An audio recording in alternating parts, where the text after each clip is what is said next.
بسم اللہ الرحمن الرحیم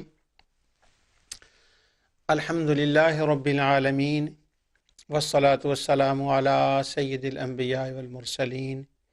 وعلی آلہ واصحابہ اجمعین اما بعد اعوذ باللہ من الشیطان الرجیم بسم اللہ الرحمن الرحیم ان الصفا والمروة من شعائر اللہ فمن حج البیت او اعتمر فلا جناح علیہ ان یطوف بہما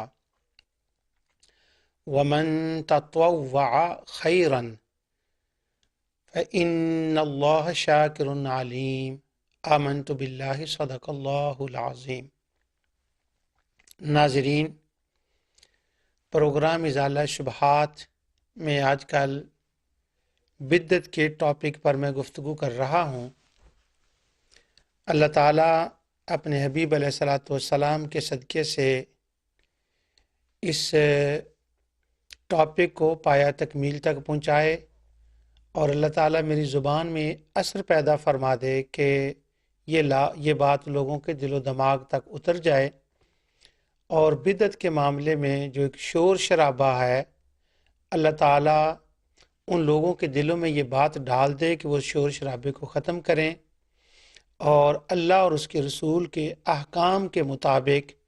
اور اہل اللہ کے احکام کے مطابق، ان کی تعریفوں کے مطابق اس مسئلے کو اللہ سمجھنے کی توفیق عطا فرمائے۔ گزشتہ پروگرام میں نے آقا دو جہاں صلی اللہ علیہ وسلم کے ظاہری زمانہ حیات کے اندر صحابہ کرام رضوان اللہ تعالی علیہم اجمعین کے چند اعمال کی نشاندہی کی آپ کے سامنے کہ انہوں نے نبی کریم صلی اللہ علیہ وسلم کے زمانے میں نئے کاموں کو ایجاد کیا، اور بدعہ کا مطلب ہوتا ہے ایجاد کرنا۔ ایجاد، اگر کوئی برا آدمی کوئی ایجاد کرے گا تو وہ بری ایجاد ہوگی، اگر صالح آدمی کوئی ایجاد کرے گا تو وہ صالح ہوگی، وہ ایجاد خیر ہوگی، وہ ایجاد حسنہ ہوگی۔ تو نبی کریم صلی اللہ علیہ وسلم کے صحابہ نے جب کوئی چیز ایجاد کی اور وہ بدعہ حسنہ بنی، تو چونکہ وہ صالح تھے، حضور کے صحابہ تھے، اللہ تعالیٰ کے نبی اور اللہ کے حبیب نے صلی اللہ علیہ وسلم نے ان کی اس ایجاد کو قبول فرمایا۔ اس کی چند مثالیں میں نے پچھلے پروگرام میں دی تھیں۔ آج میں آپ کے سامنے نبی اکرم نور مجسم صلی اللہ علیہ وسلم کے دنیا سے تشریف لے جانے کے بعد صحابہ کرام نے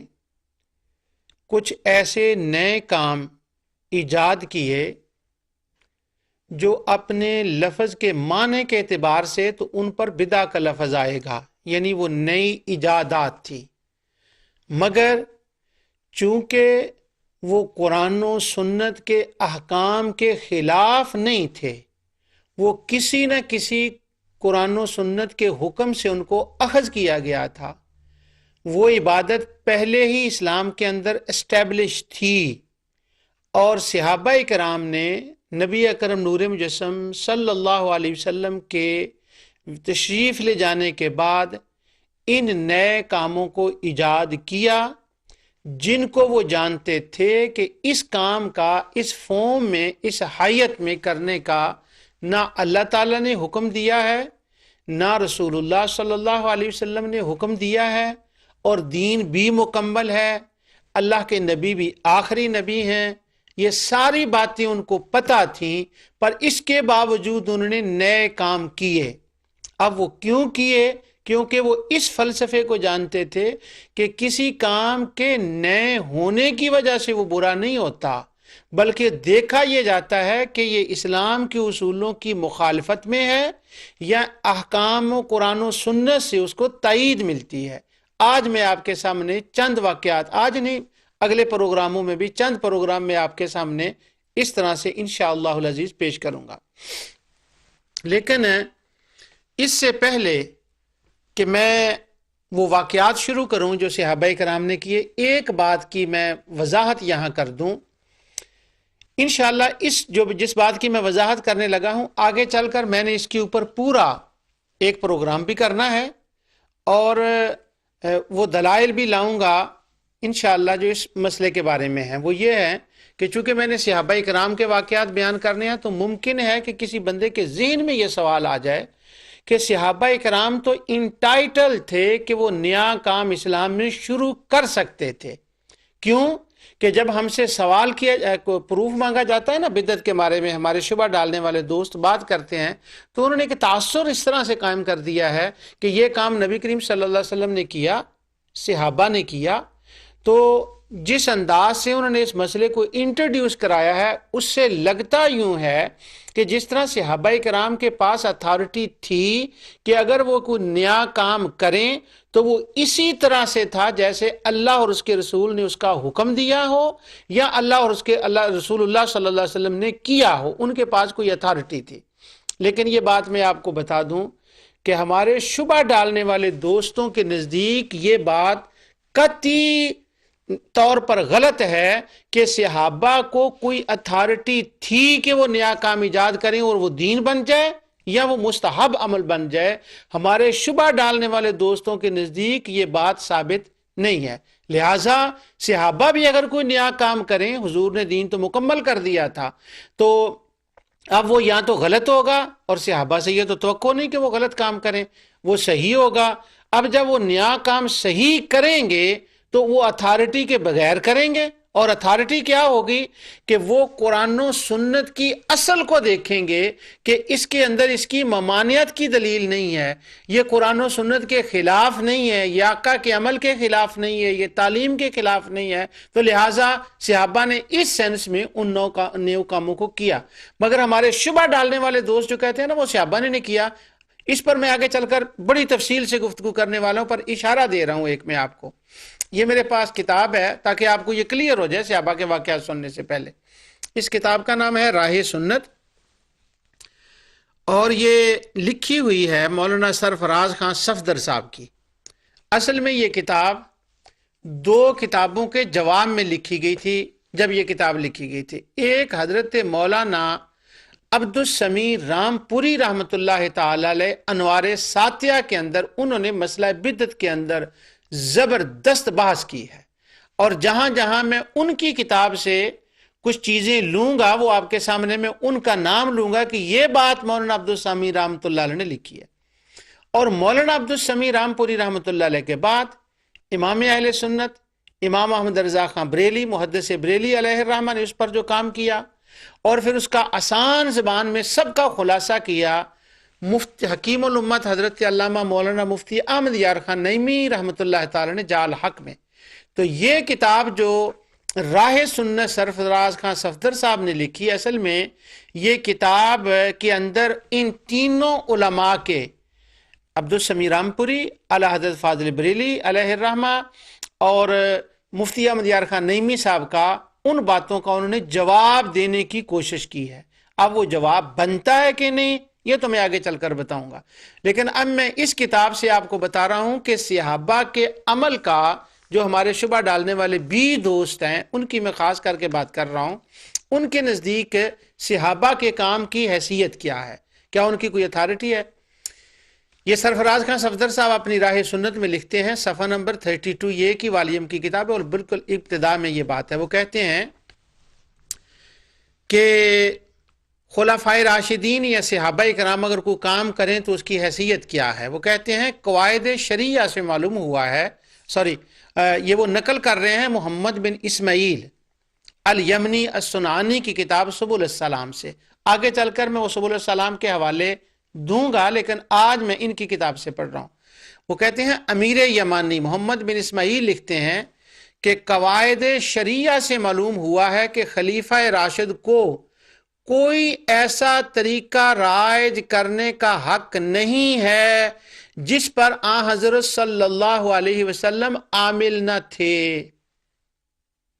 میں دوبارہ پڑھ دیتا ہوں۔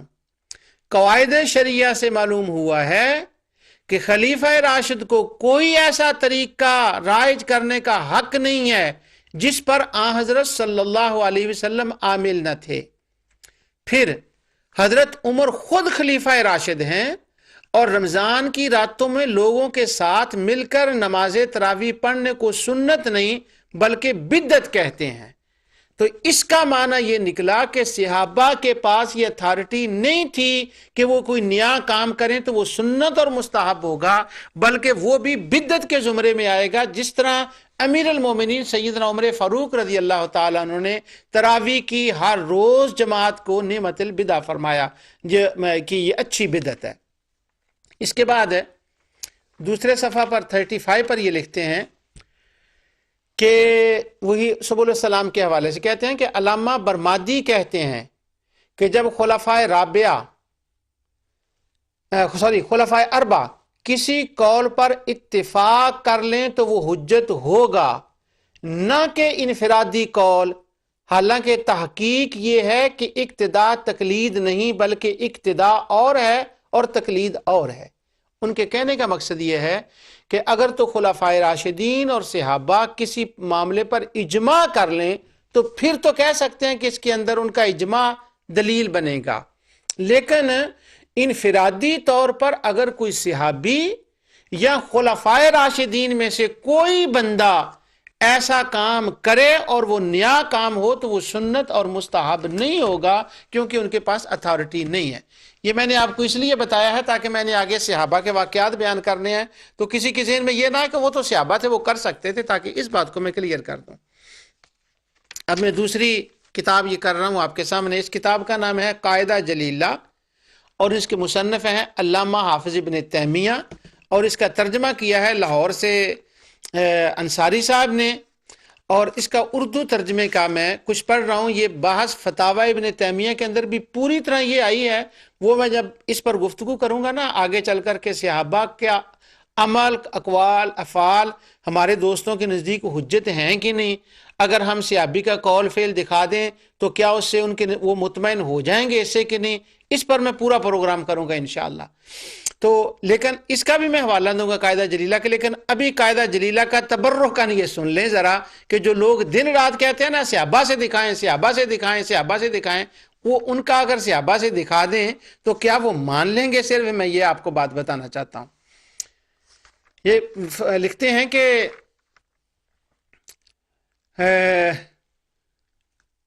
اس کی وجہ یہ ہے کہ شریعت میں کسی صحابی کی روایت پر اعتبار کیا جاتا ہے، نہ کہ اس کے معنی و مفہوم پر جو صحابی نے اس نے روایت سے اخذ کیا ہو، یعنی فہم صحابہ پر اعتبار نہیں ہے۔ اگر اس نے صحابی نے کسی حدیث سے کچھ مسئلہ سمجھا ہے تو وہ حجت نہیں ہوگا، یعنی حدیث سے مسئلہ اخذ کرنا بھی صحابی کا حجت نہیں ہے، چاہے جائے کہ ان کا کام یا فعل ہو، جبکہ روایت کے الفاظ اس مفہوم پر دلالت نہ کرتے ہوں۔ سبحان اللہ،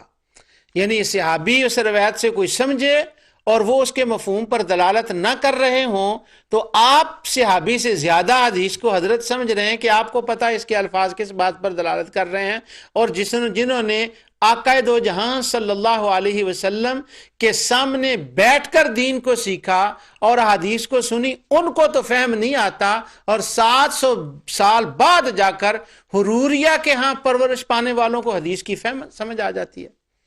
یہ بات سب کو معلوم ہے کہ اگر کوئی شخص حضور کی وفات کے بعد یہ دعا مانگتا ہے کہ اے اللہ ان کی شفاعت میرے حق میں قبول فرما، تو یہ درست نہیں ہے۔ اصل میں عثمان بن حنیف کا وہ واقعہ بیان کر رہے ہیں۔ تو ایک تو یہ ہو گیا کہ وہ فہم صحابی کا۔ اب آگے چل کر کہتے ہیں کسی ایک صحابی کی روایت یا قول کا حسن عبادات، اباحات، واجبات اور تحریمات کے سلسلے میں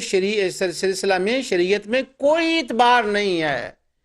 اگر میں وہ دوسری کتاب لاتا تو کہہ سکتا تھا کہ اس نے ترجمہ غلط کر دیا، میں تو ترجمہ بھی وہی کر رہا ہوں جو ہمارے شبہ ڈالنے والے دوست نے کیا۔ پھر سن لیں،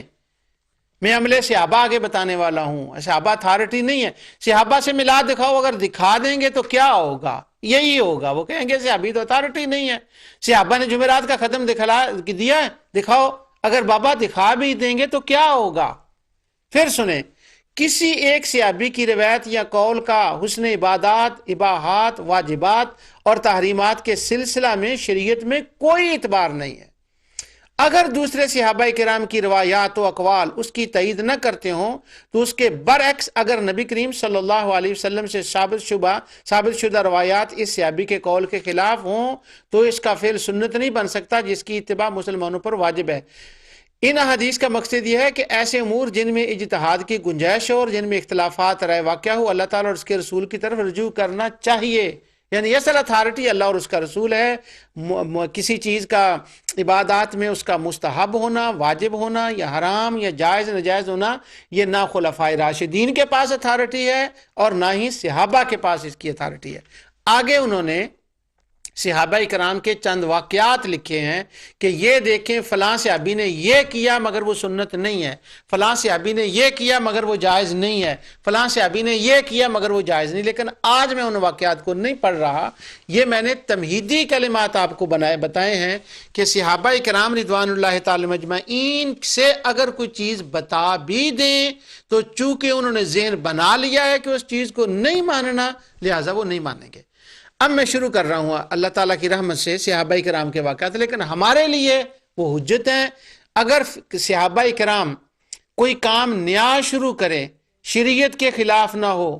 تو جس طرح سے وہ جائز ہے اسی طرح قیامت تک صالحین، اہل اللہ، علماء قرآن و سنت کی روشنی میں دین کی اشاعت کے لیے، اللہ تعالیٰ کے قرب کے لیے وہ کام جو اللہ رسول نے جائز کہے ہیں کسی نئے فارم میں یا نئی حیت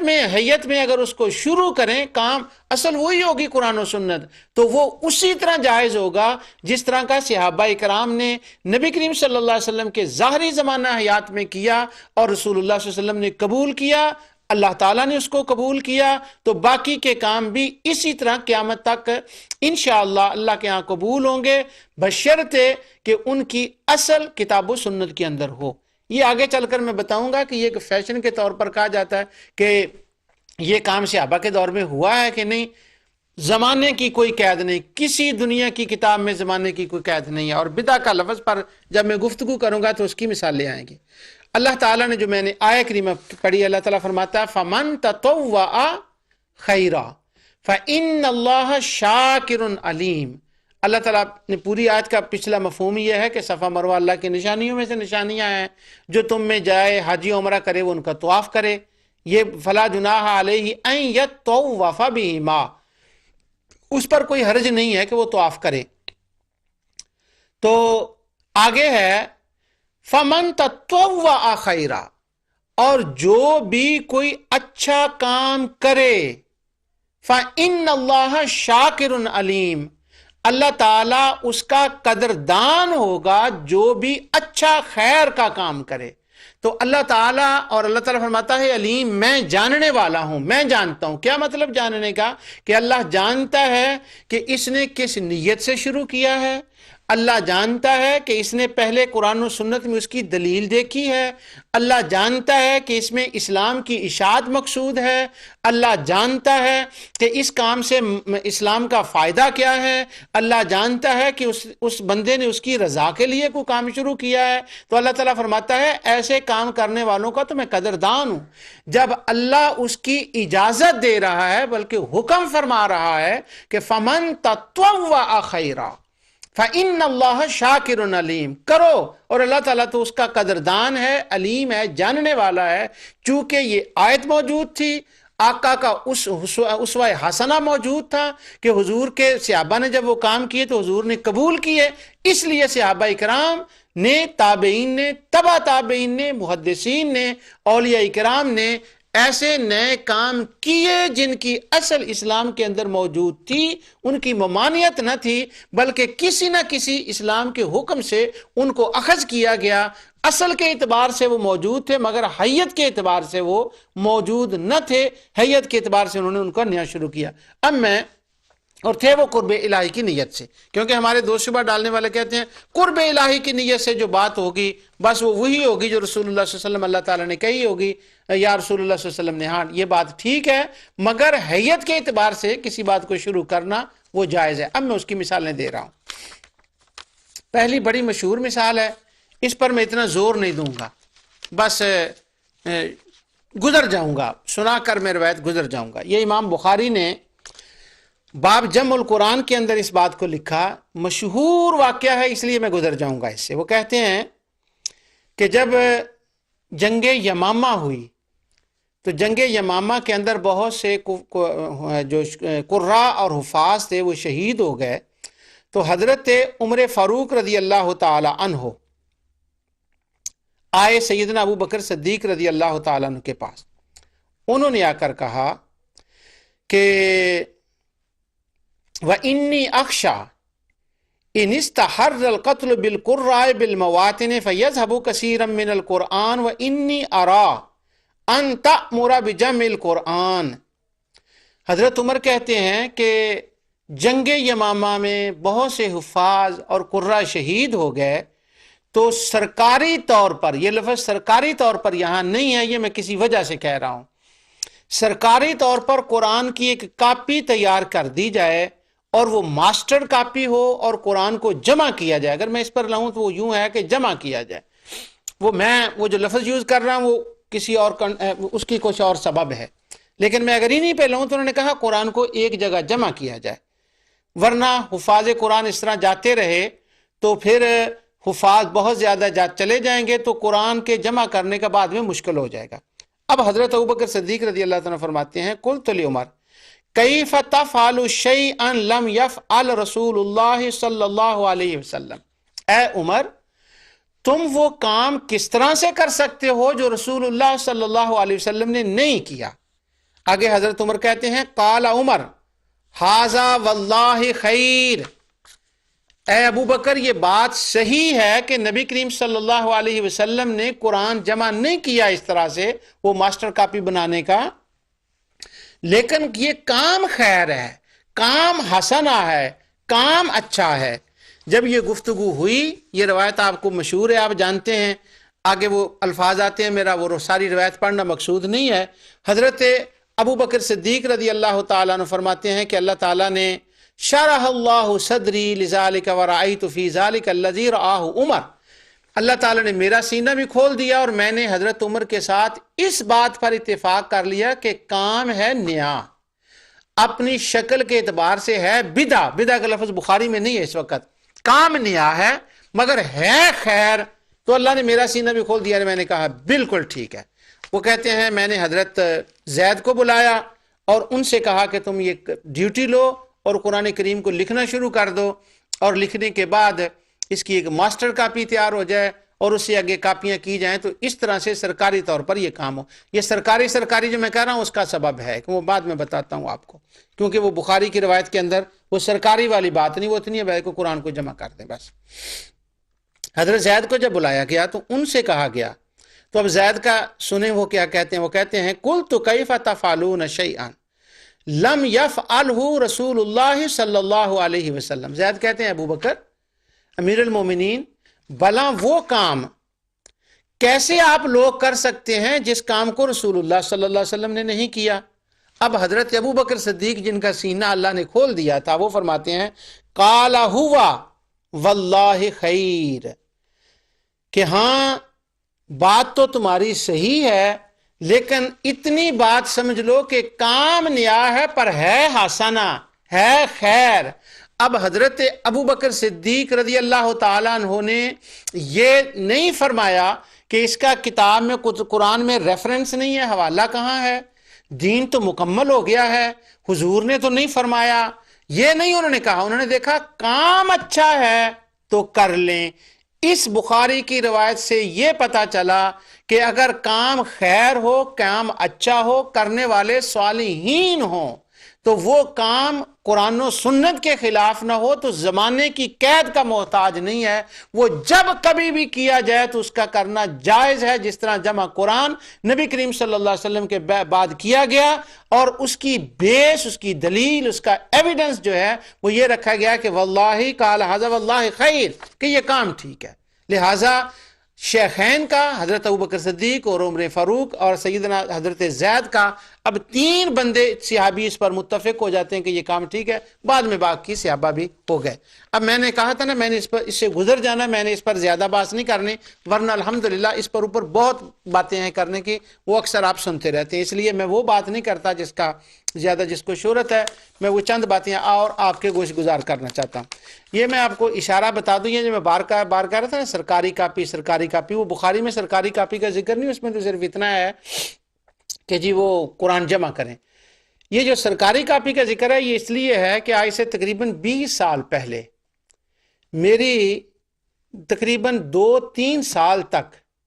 غیر مسلموں، یہودیوں، عیسائیوں سے ایک بحث چلتی رہی اس بات پر کہ قرآن نبی کریم صلی اللہ علیہ وسلم کے زمانے میں جمع ہو چکا تھا یا بعد میں، اور وہ اس روایت کو اپنے استدلال میں لاتے تھے کہ نبی کریم صلی اللہ علیہ وسلم کے زمانے میں حضور نے تو قرآن کمپلیٹ ہی نہیں کیا، صحابہ نے اپنی مرضی سے کر لیا۔ تو آج سے 20 سال پہلے میں نے اللہ تعالیٰ کی رحمت سے اس کے اوپر ایک مضمون لکھا تھا، تقریباً 50 صفحے کا وہ مضمون تھا انگریزی میں، آج بھی وہ میرے کمپیوٹر میں پڑا ہوا ہے۔ اس میں کچھ چیزیں ایسی تھی کہ میں اس کو نہ آگے لا سکا، اور آج تک اس کا موقع ہی نہیں کہ میں اس کو بیان کروں، لیکن صرف میں اللہ تعالیٰ کا شکر ادا کرتے ہوئے یہ بات آپ کو بتاتا ہوں کہ وہ مضمون کی چند چیزیں میں نے ڈاکٹر ابو شادی صاحب کو بتائیں۔ یہ ڈاکٹر ابو شادی ازہر یونیورسٹی کے سینئر لیکچرار ہیں، اور وہ لندن میں کافی دیر رہے، اب تو پتہ نہیں مجھے یہاں ہیں یا چلے گئے ہیں۔ ریجنٹ پارک مسجد جو بڑی ہے اس کے وہ ڈائریکٹر تھے، شاید اب بھی وہ ڈائریکٹر ہوں۔ وہ مصر سے آئے تھے اور ان کا نام ڈاکٹر ابو شادی تھا۔ انہوں نے 2 PhD کیے تھے، ایک فقہ پر PhD کیا تھا ائمہ اربعہ کے، اور دوسرا احادیث کی اختلاف پر PhD کیا تھا۔ تو میں نے وہ اپنے مضمون کا ان سے تذکرہ کیا اور چند باتیں اس میں سے بتائیں، تو وہ مجھے کہنے لگے کہ جب آپ کا یہ مضمون مکمل ہو اور چھپے تو آپ میرے ساتھ وعدہ کریں کہ پہلی کاپی اس کی آپ مجھے دیں گے۔ وہ جتنے سوالات تھے نا غیر مسلموں کے قرآن کے بارے میں، اس سے وہ سارے ختم ہو جاتے تھے۔ تو وہ بڑے خوش ہوئے، اور دعا کریں کہ اللہ تعالیٰ اس کی توفیق دے۔ 20 سال گزر گئے لیکن آج تک میں اس کا وعدہ پورا نہیں کر سکا، لیکن میں نے وہ سرکاری اس لیے کہا تھا کہ اس کی وہ کچھ وجوہات تھیں۔ تو حضرت ابوبکر صدیق اور عمر فاروق رضی اللہ عنہ نے قرآن کو جمع کیا بخاری کی اس روایت کے مطابق، اس کی روشنی میں بات کر رہا ہوں۔ تو وہ ایک نیا کام تھا، کیونکہ واللہ خیر، وہ کام اچھا تھا۔ یہاں میں آپ کو ایک چھوٹا سا واقعہ سنا دوں اگلی روایت پڑھنے سے پہلے۔ وہ یہ ہے کہ آپ کو پتا ہے کہ میرے بڑے قریبی دوست اور فاضل بزرگ بھی ہیں اور دوست بھی ہیں، حضرت علامہ غلام رسول سعیدی دامت برکاتہم العالیہ، ان کی کتابوں کے میں آپ کے سامنے حوالے دیتا رہتا ہوں۔ میری 2 نیتیں ہوتی ہیں، ایک تو وہ علمی کام ہوتا ہے وہ میں دوں، اور دوسری یہ بات ہوتی ہے کہ لوگوں تک یہ بات پہنچے کہ علامہ سعیدی صاحب کی کتابیں ہیں اور ان میں یہ نکات آتے ہیں۔ ہر بندے کو پڑھنے کا تو موقع نہیں ملتا۔ علامہ سعیدی صاحب نے مجھے یہ واقعہ سنایا، وہ کہنے لگے کہ میرا ایک بار لاہور کے اندر مناظرہ ہوا حافظ عبد القادر روپڑی صاحب کے ساتھ، یہ 1966 کی بات ہے۔ میرا تو اس زمانے میں بہت ہی بچپن تھا، 1961 کے قریب کی میری پیدائش ہے غالباً، کیونکہ وہ ڈیٹ آف برتھ تو والدین نے لکھی نہیں، لیکن اس وقت کا مجھے لگتا ہے میری تو بہت ہی کم عمر ہوگی۔ تو وہ کہتے ہیں اس وقت 1966 میں جامعہ نعیمیہ میں وہ پڑھاتے تھے علامہ سعیدی صاحب اس وقت۔ فرماتے ہیں کہ میرا حافظ عبد القادر روپڑی صاحب کے ساتھ بدعت کے موضوع پر مناظرہ ہوا۔ اب وہ علامہ سعیدی صاحب نے مجھے یہ پچھلے دنوں میں بتایا تھا کہ وہ مناظرہ اب چھپ گیا ہے۔ تو وہ جب ہوا مناظرہ تو وہ کہنے لگے کہ میلاد جو ہے، اب بدعت کا موضوع تھا، تو وہ کہنے لگے میلاد اگر یہ نیکی کا کام ہوتا تو صحابہ کرتے۔ یعنی ایک طرح میں نے قاعدہ جلیلہ پڑھ کر بتا دیا، سبول السلام قاضی محمد بن اسماعیل کی وہ بتا دی، دوسرے حوالے میں بتاؤں گا کہ خلفائے راشدین صحابہ کا ان کے نزدیک کام حجت نہیں ہے انلیس کہ اجماع ہو۔ انڈیویجولی انفرادی صحابہ کا کام، صحابہ کا فہم ان کے نزدیک حجت نہیں ہے، مگر بات اس طرح سے کرتے ہیں صحابہ نے کیا۔ تو حافظ عبد القادر روپڑی صاحب نے بھی سعیدی صاحب سے پوچھا صحابہ نے میلاد کیا؟ اگر یہ ہوتا کام اس کا نیکی کا کام ہوتا تو صحابہ اس کو نیکی کو ضرور کرتے، انہوں نے نہیں کیا لہٰذا یہ نیکی نہیں ہے۔ آگے حافظ عبد القادر روپڑی صاحب نے یہ پوائنٹ اٹھایا، وہ سعیدی صاحب کو مخاطب کر کے کہتے ہیں کہ تم گستاخ صحابہ ہو، اس لیے کہ اگر میلاد کا کام نیکی ہوتا تو صحابہ نہ کرتے اور تم کر رہے ہو، تو اس کا مطلب ہوا کہ نیکی میں جو صحابہ سے تم بڑھ رہے ہو، اور صحابہ تو زیادہ حریص تھے، زیادہ نیکی کرنے والے تھے، تو جب انہوں نے اس نیکی کا کام نہیں کیا تو تم یہ نیکی کر کے ثابت یہ کرنا چاہتے ہو کہ اس کا مطلب یہ ہوا کہ تمہارا عمل، تمہارا کار خیر اور تمہاری یہ عبادت، تمہارا یہ استحباب اور تمہارا یہ کام کرنا تمہیں صحابہ سے آگے لے گیا۔ یہ صحابہ کی توہین ہے کہ صحابہ کام نہ کریں اور تم کرو۔ تو حافظ عبد القادر روپڑی صاحب کہنے لگے ہم تمہیں صحابہ کی توہین نہیں کرنے دیں گے۔ یہ ان کا استدلال تھا۔ میں نے سنا وہ مناظرہ چھپ گیا، تو علامہ سعیدی صاحب نے مجھے بتایا، وہ کہنے لگے کہ میں نے اس کے جواب میں یہی حدیث جو بھی میں نے آپ کے سامنے، حدیث تو ایک خاص معنی میں ہے، یعنی یہ تو ایک تاریخی واقعہ ہے، نبی کریم صلی اللہ علیہ وسلم کا قول، فرمان یا فعل یا وہ سنت تقریری تو نہیں ہے، لیکن چونکہ وہ آثار صحابہ بھی ایک معنی میں حدیث بھی ہوتے ہیں، اس کانٹینس میں حدیث کہہ رہا ہوں اسے۔ تو وہ کہتے ہیں میں نے یہی بات کی کہ حضور قرآن کریم کا جمع کرنا، اب میں جو آپ کو نقطہ بتانے والا بتا رہا تھا وہ اس لیے میں نے وہ سارا واقعہ سنایا۔ تو سیدی صاحب نے ان سے کہا کہ جمع کرنا قرآن کا ایک جگہ میں یہ ہے کار خیر، تو اگر یہ کار خیر تھا اور کار خیر ہے تو پھر نبی کریم صلی اللہ علیہ وسلم نے یہ کام نہیں کیا، تو جب حضور نے یہ کام نہیں کیا تو صحابہ نے کر لیا، تو تھی نیکی۔ اب حضور سے تو وہ نیکی رہ گئی، نعوذ باللہ رہ نہیں گئی، میں خاص بات کر رہا ہوں، حضور سے تو وہ نیکی رہ گئی اور صحابہ نے وہ نیکی کر لی۔ تو بتائیں صحابہ اس نیکی میں حضور سے آگے بڑھ گئے، تو اس کا معنی تو یہ نکلا کہ جو مصطفیٰ نے نیکی نہ کی ہو وہ صحابہ کر لیں، تو کیا اس سے صحابہ آگے بڑھ جاتے ہیں؟ تو یہ ہم یہ جو تم کہہ رہے ہیں اس روایت سے جو پتہ کر رہا ہے صحابہ بڑھ گئے، تو اس کا مطلب تو یہ ہوا کہ اس میں تو حضور کی، نبی کریم صلی اللہ علیہ وسلم کی نعوذ باللہ توہین ہے آپ کی کہ صحابہ وہ کام کر لیں جو مصطفیٰ نے نہ کیا ہو، تو ہم آقا کی جو توہین ہے وہ تمہیں نہیں کرنے دیں گے۔ تو سیدی صاحب نے وہ اس طرح سے ان کو وہ جواب دیا۔ تو یہ باب جمع القرآن کی روایت سے میں نے یہ آپ کے سامنے بات کی۔ اب نبی کریم صلی اللہ علیہ وسلم کی ایک اور بات میں آپ میرے سامنے حضرت بلال کا واقعہ، لیکن اس سے پہلے میں ایک اور یہ رہ نہ جائے کہیں، یہ دوسری بات میں آپ کو بتاتا ہوں کہ کیا نبی کریم صلی اللہ علیہ وسلم اللہ تعالیٰ نے کام کرنے کا حکم نہ دیا ہو، رسول اللہ صلی اللہ علیہ وسلم نے کام کرنے کا حکم نہ دیا ہو، اور وہ کام قرب خداوندی کے لیے ہو، تو کیا وہ کرنا جائز ہے؟ آؤ دیکھیں، یہ میرے سامنے بخاری شریف ہے، اور بخاری کی کتاب ہے کتاب الحج، اور اس کا کتاب الحج ہے، اور اس کا باب نمبر ہے 59، اور باب کا نام ہے باب من لم یستلم الا رکنین یمانیین۔ اس باب کے اندر وہ اس روایت کو لائے ہیں امام بخاری، اور وہ فرماتے ہیں، کہتے ہیں کہ یہ فلاں، پہلے سند بیان کرتے ہیں، کہتے ہیں کہ ابی اشاق انہو قالا ومن یتقی شیئا من البیت وکانا معاویۃ یستسلم الارکان فقال له ابن عباس رضی اللہ تعالی عنہما انہو لا یستلم ھذا الرکنان فقال لیس شیء من البیت مہجورا وکان ابن الزبیر رضی اللہ عنہما یستلمہن کلہن۔ واقعہ یہ ہے کہ انہوں نے کہا، ابو الشاشہ ان ابی الشاشہ نے کہا کہ نبی اکرم نور مجسم صلی اللہ علیہ وسلم کے دنیا سے تشریف لے جانے کے بعد کیا ہوا کہ حضرت معاویہ اور عبداللہ بن زبیر یہ دونوں کیا کرتے کہ کعبے کے چاروں کونوں کے ساتھ اس کا ادب کرتے، استلام کرتے،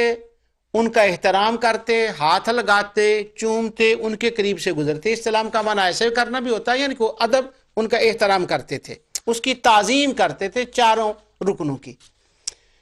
تو جب یہ چاروں رکنوں کی تعظیم کرتے تھے حضرت معاویہ اور حضرت عبداللہ بن عباس رضی اللہ عنہما دونوں، وہ ذرا بات زیادہ سمجھ میں آ جائے گی، میں تھوڑا سا ابن حجر کا یہاں بتا دوں۔ حافظ ابن حجر نے اس حدیث کی شرح میں یہ بات لکھی ہے، وہ کہتے ہیں کہ پہلے تو بخاری کا میں نے بتا دیا، اس میں حضرت امیر معاویہ اور عبداللہ ابن زبیر کا دونوں کا تو نام آتا ہے نا بخاری کے ٹیکسٹ کے اندر، اس کی عبارت میں تو دونوں کا نام میں نے آپ کو پڑھ کر بتا دیا۔ وکانا معاویہ تو یستسلم الارکان، سارے ارکان کا وہ ادب کرتے تھے۔ وکانا ابن زبیر رضی اللہ عنہما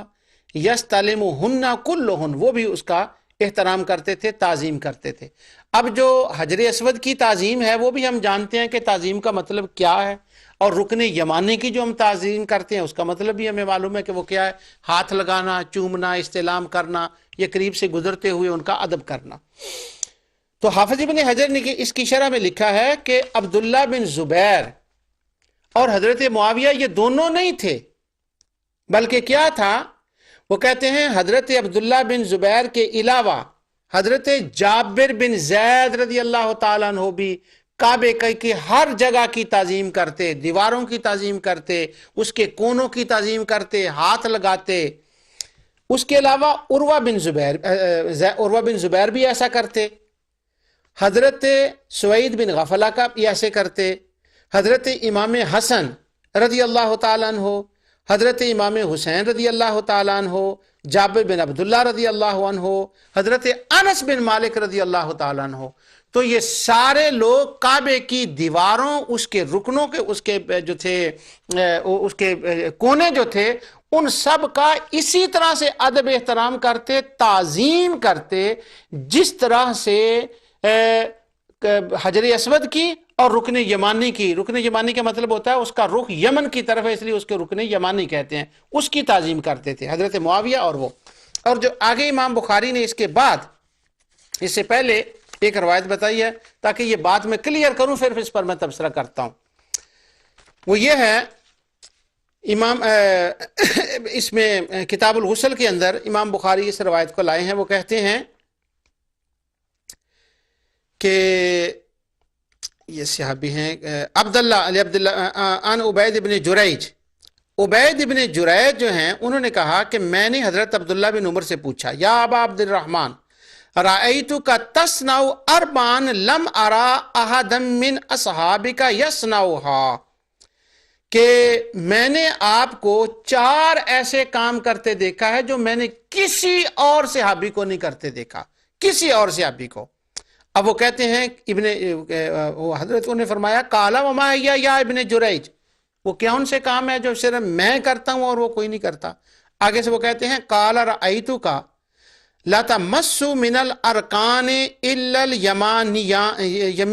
الیمانیین، کہ میں یہ دیکھتا ہوں کہ کعبے کے جو 2 پلر ہیں نا، 2 اس کے جو اس کے کونے ہیں، آپ ان کا ادب احترام کرتے ہیں، بس دونوں کا احترام کرتے ہیں۔ تو میں نے یہ نہیں دیکھا کہ کعبے کے اندر داخل ہونے والے دیگر صحابہ یا تابعین صرف ان کا دونوں کا احترام کرتے ہوں۔ ان کے کہنے کا کیا مطلب تھا کہ میں جب دیکھتا ہوں دوسرے صحابہ، عبداللہ بن زبیر کو، حضرت انس بن مالک کو، حضرت امام حسن کو، حسین کو، جابر بن عبداللہ کو، حضرت معاویہ کو، جب میں دیکھتا ہوں وہ تو سارے کعبے کے 4 رکنوں کی تعظیم کرتے ہیں۔ حضرت عبداللہ بن عمر رضی اللہ تعالیٰ نے جو اس کا جواب دیا وہ ان کے عشق کے مطابق بالکل صحیح تھا۔ وہ کہنے لگے میں نے رسول اللہ صلی اللہ علیہ وسلم کو اسی طرح کرتے دیکھا ہے، میں نے حضور کو دیکھا کہ انہوں نے دونوں کا احترام کیا، لہٰذا میں صرف حجر اسود اور رکن یمانی ان دونوں کا احترام کرتا ہوں، دوسروں کا نہیں کرتا۔ تو روایت بخاری سے یہ ثابت ہوتا ہے کہ حضرت عبداللہ بن عمر کا یہ عمل تھا کہ وہ 2 رکنوں کا ادب کرتے تھے، مگر باقی تو تمام صحابہ کا، تمام تابعین کا، اس روایت کے مطابق تو یہ ثابت ہوتا ہے کہ وہ کعبے کی ہر چیز کا ادب کرتے تھے۔ اب وہ کس طرح سے ہے، وہ کہتے ہیں قالا ومن یتقی شیئا من البیت، اللہ اکبر، اور آگے فقال لیس شیء من البیت مہجور، کہ کعبے کا کوئی ایسی چیز نہیں ہے جو اس قابل نہ ہو کہ اس کی تعظیم کی جائے، صرف رکن یمانی اور حجر اسود کی بات نہیں، سب کی۔ حضرت عبداللہ بن عباس رضی اللہ تعالی عنہ نے ان سے سوال کیا، کہ ان دونوں رکنوں کی تو تعظیم نہیں کی جاتی، تو حضرت معاویہ رضی اللہ تعالیٰ نے جواب دیا کہ فقال لیس شیء من البیت مہجور، کہ کعبہ شریف کی کسی چیز کو ترک نہیں کیا جائے گا، نہیں چھوڑا جائے گا کہ اس کی تعظیم نہ کی جائے۔ یہ ساری بات میں نے آپ کو اس لیے بتائی ہے تاکہ یہ مسئلہ بالکل کلیئر ہو جائے۔ اب میں آتا ہوں اپنے اس کے اوپر کہ میرے آج کے موضوع کے ساتھ اس کا کیا تعلق ہے۔ اب نبی کریم صلی اللہ علیہ وسلم نے تعظیم کی تھی حجر اسود والے پلر کی، کونے کی، اور رکن یمانی کی، مگر یہ سارے صحابہ ان کو علم ہے، سارے میں اس لیے کہہ رہا ہوں کہ جب انہوں نے سوال کیا تھا حضرت عبداللہ بن عمر سے تو انہوں نے کہا تھا میں نے آپ کے سوا کسی اور کو نہیں دیکھا، آپ صرف یہ کرتے ہیں کہ آپ دو کونوں کا ادب کرتے ہیں، اور میں نے آپ کے سوا کسی نہیں دیکھا۔ کہ وہ کہتے ہیں لم تسنوا اربان لم ارا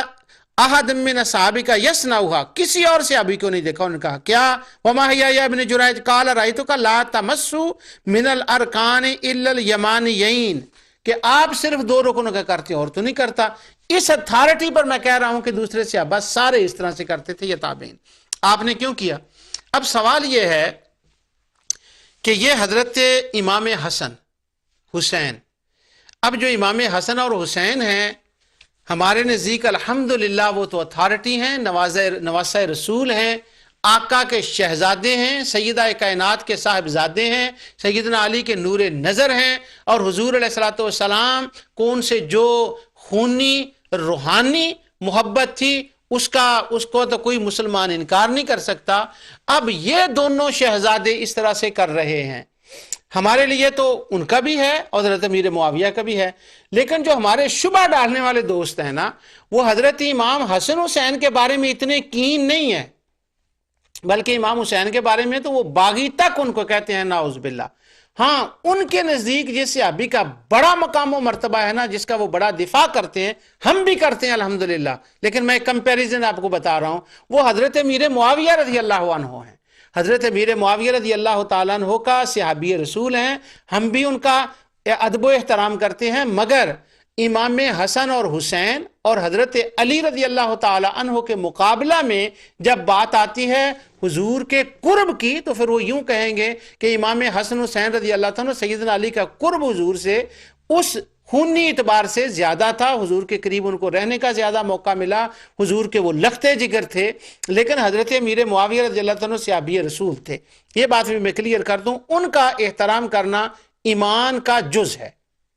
مگر ہمارے شبہ ڈالنے والے دوست امام حسن حسین کی بات مانے یا نہ مانے، لیکن حضرت امیر معاویہ کا جب بات آئے گی نا تو وہ کھڑے ہو جائیں گے، کہیں نہیں یہ ہمارا ایمان ہے، یہاں پر وہ ہو جائیں گے، امام حسین کو باغی کہہ دیں گے، یزید کو حق پر کہہ دیں گے، پر حضرت امیر معاویہ بس وہاں ٹھہر جائیں گے۔ تو یہ دیکھیں اللہ کی قدرت کے امام بخاری نے جب روایت لکھی ہے تو انہوں نے دوسرے صحابہ کا نام اس روایت میں اتفاق سے، یعنی جب انہوں نے راوی سے سنا، بخاری نے خود اپنی طرف سے تو نہیں ڈال لینے تھے، جس طرح سے روایت آئی ہے انہوں نے اسی طرح سے کرنا تھا، اس میں یہ آیا ہے وَقَانَ معاویہ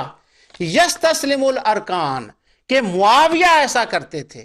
اب حضرت امیر معاویہ ہوں یہ کام کرنے والے، کام بھی ہو نیا، جب وہ کام ہو نیا صحابہ بھی کرنے والے ہوں، اگر اسلام کے اندر اللہ تعالیٰ کے قرب کے لیے کوئی نیا کام کرنا سرے سے جائز ہی نہیں ہے، تو پھر بتائیں حضرت عبداللہ بن زبیر نے یہ کیوں کیا، حضرت معاویہ نے یہ کیوں کیا، امام حسن حسین نے یہ کیوں کیا، حضرت جابر نے یہ کیوں کیا؟ وہ اس لیے انہوں نے کیا، وہ جانتے تھے کہ یہ کام نیا ہے، یہ کام بدعہ ہے، یہ کام نیو ایجاد ہے، مگر اسلام کے کسی حکم سے اس کا ٹکراؤ نہیں ہے۔ کیونکہ قرآن کریم میں اللہ تعالیٰ فرماتا ہے وَمَن يُعَظِّمْ شَعَائِرَ اللَّهِ فَإِنَّهَا مِن تَقْوَى الْقُلُوبِ، کہ شاعر اللہ کی تعظیم دلوں کا تقوی ہے، تو کعبہ شاعر اللہ ہے، یہ اللہ کی نشانیوں میں سے نشانی ہے۔ اس لیے انہوں نے کہا تھا کہ کوئی چیز کعبے کی ایسی نہیں ہے جس کو ترک کیا جائے،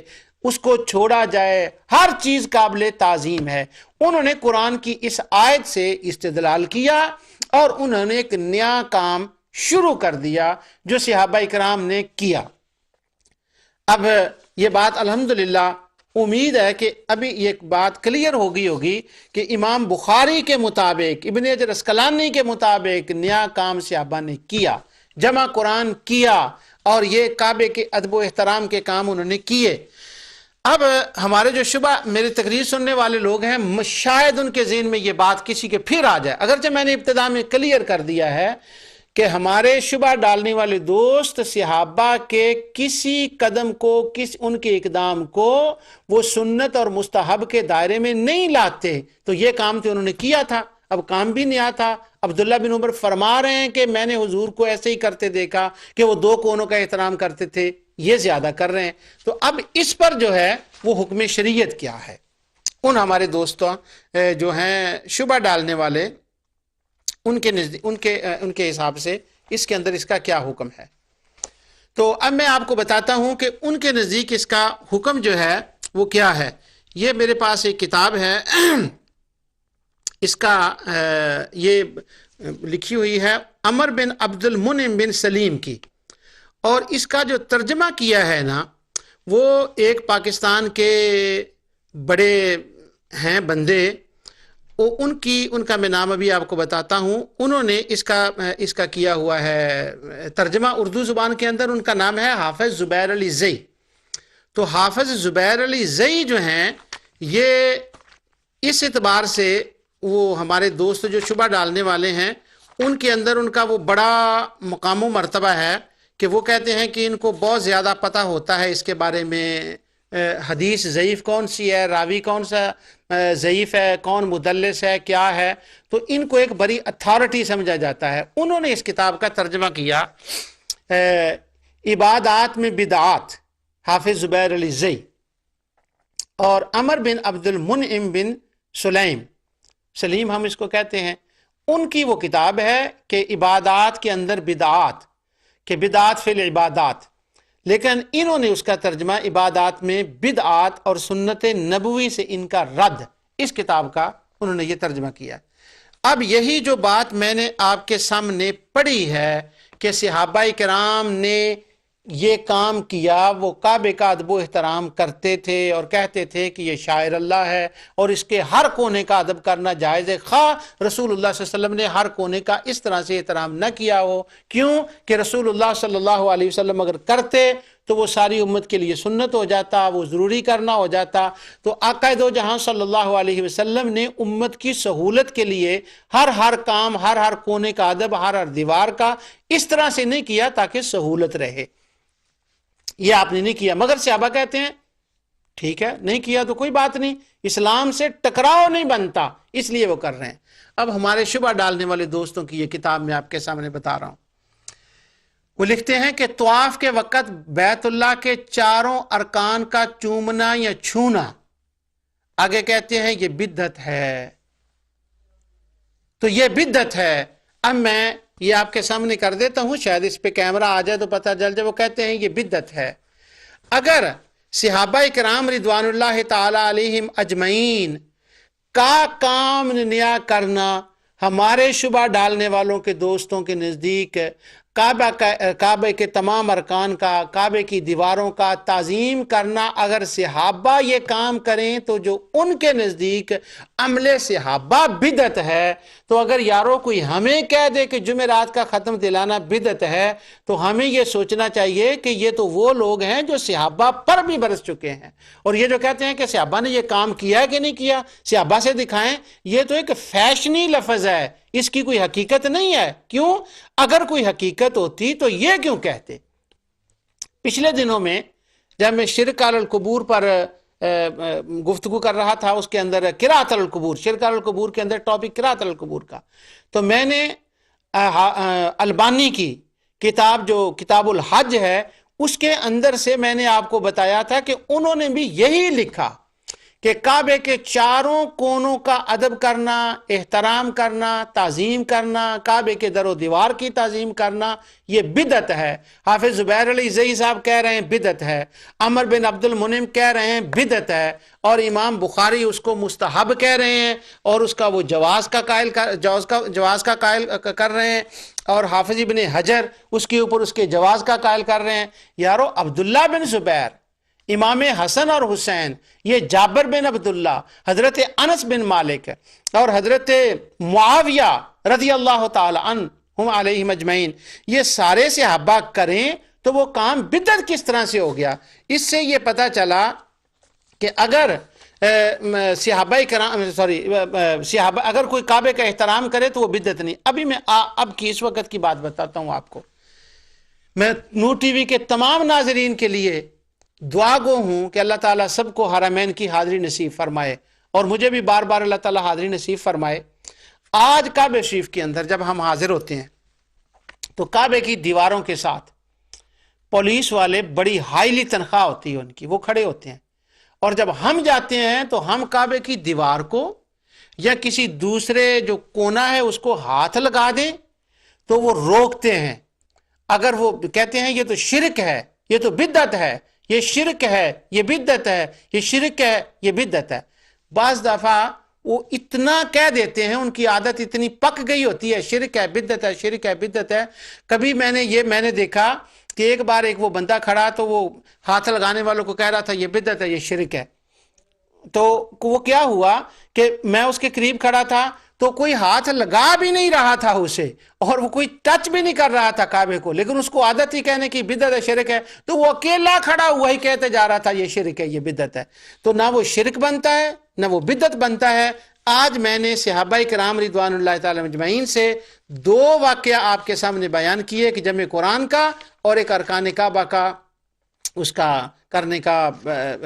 اس کے ساتھ ادب احترام کرنے کا۔ اس سے یہ پتہ چلا کام نیا ہو، اسلام کے خلاف نہ ہو، اس کام نئے کا ایجاد کرنا سنت ہے اور وہ جائز ہے، اور عمل صحابہ سے ثابت ہے، اس کو خدا نے قبول کیا ہے، اسے مصطفیٰ نے قبول کیا ہے۔ جو کچھ میں نے کہا اللہ تعالیٰ اسے قبول فرمائے۔ وما علیہ الا البلاغ۔